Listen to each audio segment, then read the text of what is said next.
Contract वाली बहू। नरेश की माँ अपने बेटे से मिलने दिल्ली आ रही है। इस बात का पता चलते ही नरेश के दिल में हलचल मच जाती है। नरेश अपनी माँ के स्वागत की तैयारी में लग जाता है। साथ ही उसे डर भी सताने लगता है कि उसकी माँ कहीं अपनी पुरानी जिद पर फिर से बैठ ना जाए। हे भगवान, इस बार बचा लो, अगले साल पक्का माँ की जिद पूरी कर दूंगा। तभी दरवाजे की घंटी बजती है।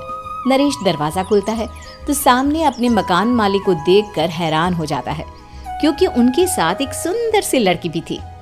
अब नमस्ते अंकल, कुछ काम था, मुझे बुला लेते। आपने क्यों कष्ट किया?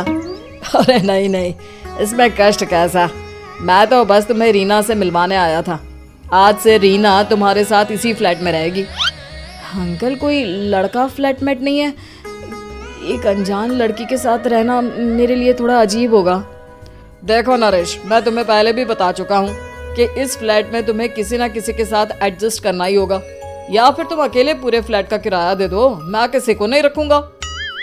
नरेश अपने मकान मालिक की बात सुन के रीना के साथ रहने के लिए तैयार हो जाता है, पर अंदर ही अंदर उसे ये बात खाने लगती है कि वो अपनी माँ को क्या जवाब देगा जब उसकी माँ रीना के बारे में उसे पूछेगी। दिन बीतने लगते हैं। नरेश और रीना अच्छे दोस्त भी बन जाते हैं, पर अभी भी नरेश अपनी प्रॉब्लम का सलूशन नहीं ढूंढ पाता। एक दिन नरेश बहुत परेशान सा बैठा होता है। तभी रीना उसे पूछती है, क्या हुआ नरेश, तुम काफी परेशान लग रहे हो, सब ठीक तो है ना? हाँ सब ठीक है, बस एक छोटी सी प्रॉब्लम है। वो एक्चुअली 2 दिन बाद मेरी माँ मुझसे मिलने आ रही है। अरे तो इसमें प्रॉब्लम क्या है, ये तो खुशी की बात है। हाँ रीना, बट मेरी माँ एक जिद लेकर बैठ गई है कि मैं शादी कर लूँ, पर मैं अभी इस चीज़ के लिए तैयार नहीं हूँ। ऊपर से जब वो तुम्हें देखेगी तो 100 सवाल करेगी, क्या जवाब दूंगा? अरे इसमें कोई टेंशन वाली बात नहीं है, मेरे पास ना इस प्रॉब्लम का सलूशन है, जिससे ना तुम्हें शादी करनी पड़ेगी और ना ही तुम्हारी माँ मेरे बारे में कुछ पूछेंगी। रीना की बात सुनकर नरेश सोच में डूब जाता है।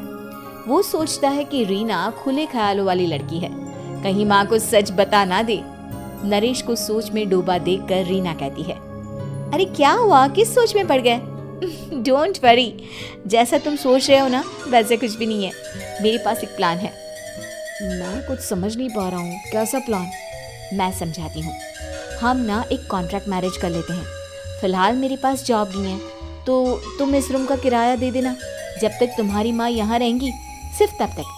और तुम अपनी माँ से कह देना कि मैं तुम्हारी पत्नी हूँ, इससे वो मेरे यहाँ रहने पर कोई सवाल भी नहीं करेंगी। अरे बात तुम्हारी ठीक है, पर माँ से झूठ बोलना, ना ना बाबा, मैं ये रिस्क नहीं ले सकता। कोई और आइडिया दो ना तुम। देखो मंजूर हो तो बोलो, वरना सच बता दो, मुझे कोई प्रॉब्लम नहीं है। रीना की बात सुनकर नरेश सोच में डूब जाता है। बहुत सोचने के बाद जब उसे कोई रास्ता नहीं मिलता तो वो रीना के बताए हुए रास्ते पर चलने के लिए तैयार हो जाता है।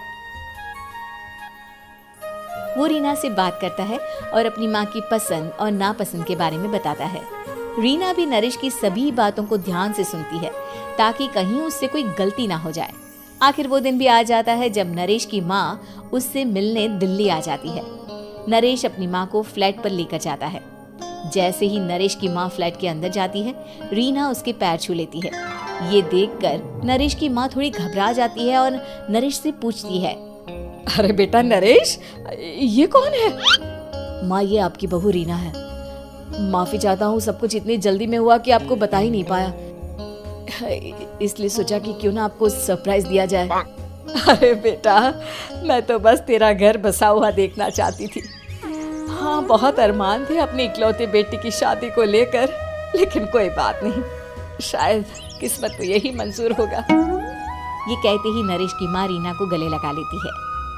रीना बेटिया, मेरा बेटा ना थोड़ा नादान है, पर तुम काफी समझदार लगती हो और मैं जानती हूँ कि तुम इसका बहुत अच्छे से ध्यान रखोगी। माँ आप चिंता मत कीजिए, मैं सब संभाल लूंगी। नरेश की माँ अपने बहू और बेटे के साथ खुशी खुशी रहने लगती है।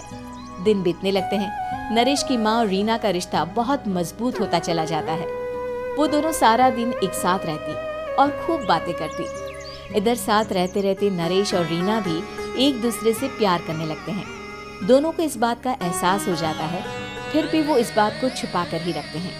एक दिन नरेश की माँ और रीना शादी के बारे में बात करने लगते हैं। रीना बिटिया, ये तो नरेश ने मुझे बिना बताए शादी कर ली, वरना मैं तो अपनी इकलौती बेटी की शादी इतनी धूमधाम से करती कि सारी दुनिया देखती रह जाती। अच्छा माँ, आप ऐसा भी क्या करती नरेश और मेरी शादी में जो दुनिया देखती रह जाती?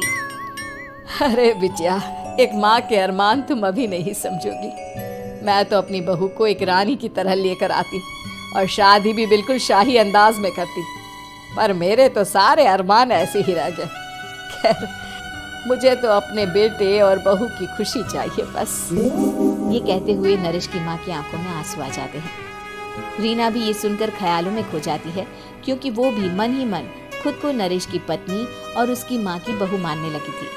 शाम को जब नरेश ऑफिस से घर आता है तो रीना खुद को रोक नहीं पाती और नरेश के सामने उसकी माँ को अपने और नरेश के रिश्ते का सारा सच बता देती है। रीना की बात सुनकर नरेश की माँ दोनों से बहुत नाराज हो जाती है और घर वापस जाने की बात करने लगती है।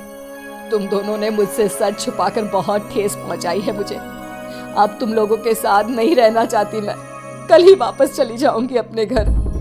माँ, मुझे माफ कर दो, ये सब मैंने रीना के कहने पर ही किया है, वरना मैं भी आपको कभी ठेस पहुंचाने के बारे में सोच भी नहीं सकता। हाँ माँ, हमने ये सिर्फ आपका दिल रखने के लिए किया, प्लीज हम दोनों को माफ कर दीजिए। तुम दोनों ने मेरे अरमानों के साथ खिलवाड़ किया है, और वैसे भी मुझे अपने बेटे के लिए एक अच्छी लड़की ढूंढनी है, इसलिए मेरा यहाँ से जाना ही बेहतर होगा। माँ की ये बात सुनकर रीना खुद को रोक नहीं पाती। माँ, क्या मैं आपके घर की बहू बनने लायक नहीं हूँ? रीना की बात सुनकर नरेश हैरान रह जाता है। नरेश की माँ भी कुछ समझ नहीं पाती। मैं कुछ समझी नहीं, आखिर तुम कहना क्या चाहती हो? माँ, मैं वो नरेश से बहुत प्यार करती हूँ और साथ ही साथ मैं आपको भी अपनी माँ मान बैठी हूँ। आज जब आपकी बातें सुनी तो खुद को रोक नहीं पाई, इसलिए सारा सच आपको बता दिया। रीना की बात सुनकर नरेश की माँ की आंखों में आंसू आ जाते हैं और वो अपने बेटे नरेश और रीना को गले लगा लेती है। मेरे घर की बहू तो सिर्फ रीना बिटिया ही बनेगी। मैं आज ही तुम दोनों की शादी की तारीख निकलवा दूंगी, बस एक बार तुम्हारे घर वाले मान जाए। उसी दिन रीना के माता पिता भी उनके फ्लैट पर आ जाते हैं। दोनों परिवार आपस में बैठकर बातें करते हैं और शादी के लिए राजी हो जाते हैं। रीना भी कॉन्ट्रैक्ट फाड़ देती है और कहती है, सही मायने में मैं अब बहू बनूंगी, अब तक तो सिर्फ कॉन्ट्रैक्ट वाली बहू थी।